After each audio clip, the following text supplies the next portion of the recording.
Body Ritual Among the Nacirema by Horace Miner. This is a non-profit fan-made audio recording. From The American Anthropologist, 1956, Volume 58, Number 3, pages 503 to 507. Body Ritual Among the Nacirema. Horace Miner, University of Michigan. The anthropologist has become so familiar with the diversity of ways in which different peoples behave in similar situations that he is not apt to be surprised by even the most exotic customs. In fact, if all of the logically possible combinations of behavior have not been found somewhere in the world, he is apt to suspect that they must be present in some yet undescribed tribe. This point has, in fact, been expressed with respect to clan organization by Murdoch. In this light, the magical beliefs and practices of the Nacirema present such unusual aspects that it seems desirable to describe them as an example of the extremes to which human behavior can go. Professor Linton first brought the ritual of the Nacirema to the attention of anthropologists 20 years ago, but the culture of this people is still very poorly understood. They are a North American group living in the territory between the Canadian Cree, the Yaqui and Tarahumare of Mexico, and the Carib and Arawak of the Antilles. Little is known of their origin, although tradition states that they came from the east. According to Nacirema mythology, their nation was originated by a culture hero, Notkinissa, who is otherwise known for two great feats of strength, the throwing of a piece of wampum across the river Pa-to-Mak, and the chopping down of a cherry tree in which the spirit of truth resided. Nacirema culture is characterized by a highly developed market economy, which has evolved in a rich natural habitat. While much of the people's time is devoted to economic pursuits, a large part of the fruits of these labors and a considerable portion of the day are spent in ritual activity. The focus of this activity is the human body, the appearance and health of which loom as a dominant concern in the ethos of the people. While such a concern is certainly not unusual, its ceremonial aspects and associated philosophy are unique. The fundamental belief underlying the whole system appears to be that the human body is ugly and that its natural tendency is to debility and disease. Incarcerated in such a body, man's only hope is to avert these characteristics through the use of powerful influences of ritual and ceremony. Every household has one or more shrines devoted to this purpose. The more powerful individuals in the society have several shrines in their houses, and, in fact, the opulence of a house is often referred to in terms of the number of such ritual centers it possesses. Most houses are of wattle and daub construction, but the shrine rooms of the more wealthy are walled with stone. Poorer families imitate the rich by applying pottery plaques to their shrine walls. While each family has at least one such shrine, the rituals associated with it are not family ceremonies, but are private secrets. The rites are normally only discussed with children, and then only during the period when they are being initiated into these mysteries.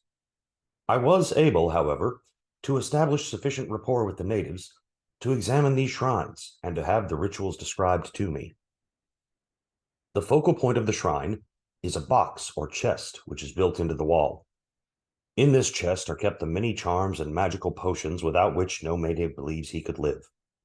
These preparations are secured from a variety of specialized practitioners. The most powerful of these are the medicine men, whose assistance must be rewarded with substantial gifts. However, the medicine men do not provide the curative potions for their clients, but decide what the ingredients should be and then write them down in an ancient and secret language. This writing is understood only by the medicine men and by the herbalists who, for another gift, provide the required charm. The charm is not disposed of after it has served its purpose, but is placed in the charm box of the household shrine. As these magical materials are specific for certain ills, and the real or imagined maladies of the people are many, the charm box is usually full to overflowing. The magical packets are so numerous that people forget what their purposes were and fear to use them again. While the natives are very vague on this point, we can only assume that the idea in retaining all the old magical materials is that their presence in the charm box, for which the body rituals are conducted, will in some way protect the worshiper. Beneath the charm box is a small font. Each day, every member of the family, in succession, enters the shrine room, bows his head before the charm box, mingles different sorts of holy water in the font, and proceeds with a brief rite of ablution. The holy waters are secured from the water temple of the community, where the priests conduct elaborate ceremonies to make the liquid ritually pure. In the hierarchy of magical practitioners, and below the medicine men in prestige, are specialists whose designation is best translated holy mouth men. The Nacirema have an almost pathological horror of and fascination with the mouth, the condition of which is believed to have a supernatural influence on all social relationships. Were it not for the rituals of the mouth, they believe that their teeth would fall out, their gums bleed, their jaws shrink, their friends desert them, and their lovers reject them. They also believe that a strong relationship exists between oral and moral characteristics. For example, there is a ritual ablution of the mouth for children, which is supposed to improve their moral fiber. The daily body ritual performed by everyone includes a mouth rite. Despite the fact that these people are so punctilious about care of the mouth, this rite involves a practice which strikes the uninitiated stranger as revolting. It was reported to me that the ritual consists of inserting a small bundle of hog hairs into the mouth, along with certain magical powders, and then moving the bundle in a highly formalized series of gestures. In addition to the private mouth rite, the people seek out a holy mouth man once or twice a year. These practitioners have an impressive set of paraphernalia, consisting of a variety of augers, awls, probes, and prods. The use of these objects in the exorcism of the evils of the mouth involves almost unbelievable ritual torture of the client. The holy mouth man opens the client's mouth and, using the above-mentioned tools, enlarges any holes which decay may have created in the teeth. Magical materials are also put into these holes. If there are no naturally occurring holes in the teeth, large sections of one or more teeth are gouged out so that the supernatural substances can be applied. In the client's view, the purpose of these ministrations is to arrest decay and to draw friends. The extremely sacred and traditional character of the rite is evident in the fact that the natives return to the holy mouth men year after year, despite the fact that their teeth continue to decay. It is to be hoped that, when a thorough study of the Nacirema is made, there will be careful inquiry into the personality structure of these people. One has but to watch the gleam in the eye of a holy mouth man as he jabs an awl into an exposed nerve to suspect that a certain amount of sadism is involved. If this can be established, a very interesting pattern emerges, for most of the population shows definite masochistic tendencies. It was to these that Professor Linton referred in discussing a distinctive part of the daily body ritual which is performed only by men. This part of the rite involves scraping and lacerating the surface of the face with a sharp instrument. Special women's rites are performed only 4 times during each lunar month, but what they lack in frequency is made up in barbarity. As part of this ceremony, women bake their heads in small ovens for about an hour. The theoretically interesting point is that what seems to be a preponderantly masochistic people have developed sadistic specialists. The medicine men have an imposing temple, or latipso, in every community of any size. The more elaborate ceremonies required to treat very sick patients can only be performed at this temple. These ceremonies involve not only the thaumaturge, but a permanent group of Vestal maidens, who move sedately about the temple chambers in distinctive costume and headdress. The latipso ceremonies are so harsh that it is phenomenal that a fair proportion of the really sick natives who enter the temple ever recover. Small children, whose indoctrination is still incomplete, have been known to resist attempts to take them to the temple because that's where you go to die. Despite this fact, sick adults are not only willing but eager to undergo the protracted ritual purification, if they can afford to do so. No matter how ill the supplicant or how grave the emergency, the guardians of many temples will not admit a client if he cannot give a rich gift to the custodian. Even after one has gained admission and survived the ceremonies, the guardians will not permit the neophyte to leave until he makes still another gift. The supplicant entering the temple is first stripped of all his or her clothes. In everyday life, the Nacirema avoids exposure of his body and its natural functions. Bathing and excretory acts are performed only in the secrecy of the household shrine, where they are ritualized as part of the body rites. Psychological shock results from the fact that body secrecy is suddenly lost upon entry into the latipso. A man whose own wife has never seen him in an excretory act suddenly finds himself naked and assisted by a Vestal maiden while he performs his natural functions into a sacred vessel. This sort of ceremonial treatment is necessitated by the fact that the excreta are used by a diviner to ascertain the course and nature of the client's sickness. Female clients, on the other hand, find their naked bodies are subject to the scrutiny, manipulation, and prodding of the medicine men. Few supplicants in the temple are well enough to do anything but lie on their hard beds. The daily ceremonies, like the rites of the holy mouthmen, involve discomfort and torture.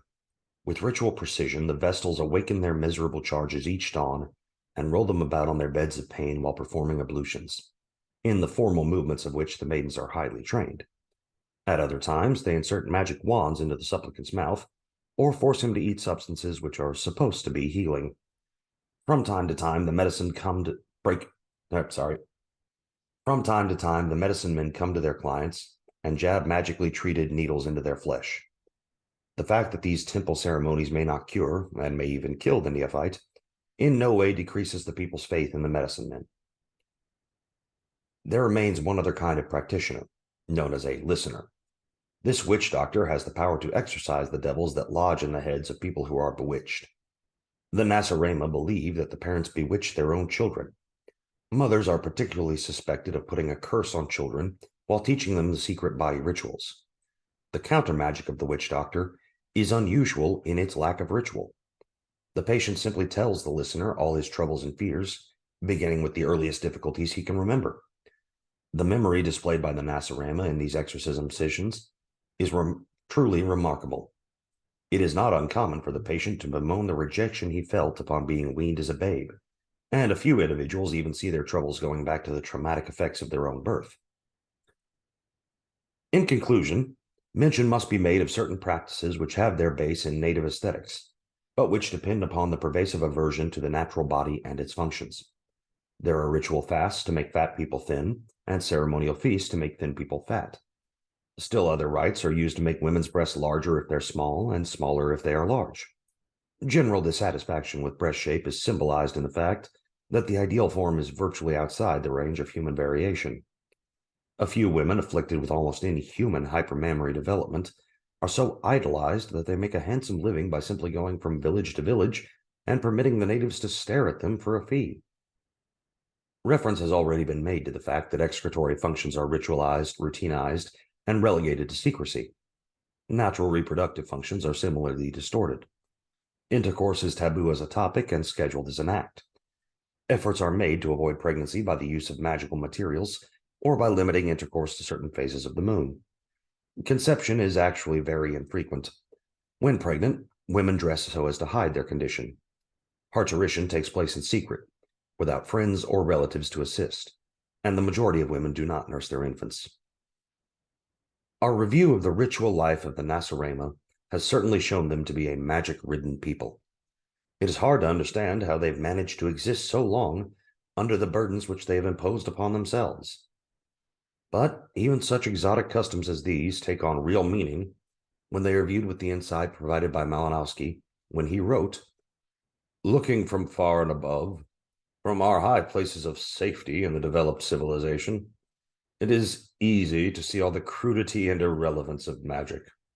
But without its power and guidance, early man could not have mastered his practical difficulties as he has done, nor could man have advanced to the higher stages of civilization." The end. Thank you for listening. This is just a quick welcome back video. New place. Apparently it's more echoey than I realized, so I'm working on that. Unedited video, but this is my absolute favorite example of scholarly material.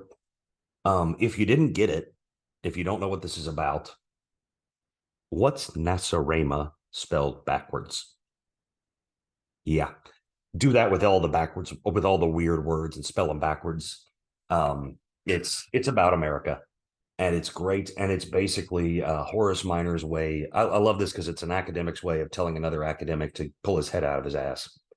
It's all about that last quote from Malinowski about, oh, primitive magic, and oh, we're so advanced.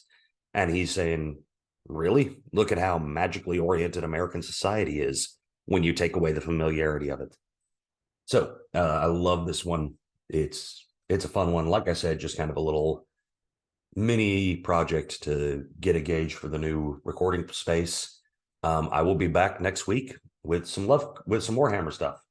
And hopefully you enjoy. Thanks for listening. Take care.